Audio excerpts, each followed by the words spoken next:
আজকের নতুন রেসিপি লাড্ডু। 200 গ্রাম বেসন নিয়ে নিয়েছি, জল দিয়ে ভালো করে ফেটিয়ে নেব।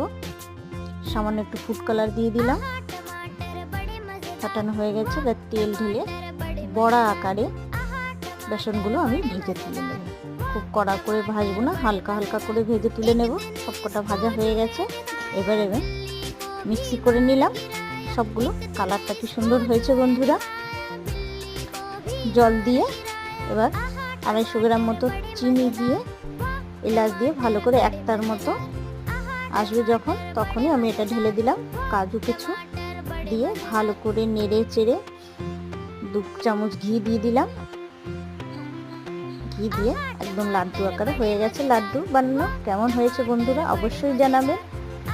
সাবস্ক্রাইব করবেন নতুন নতুন ভিডিও দেখবার জন্য।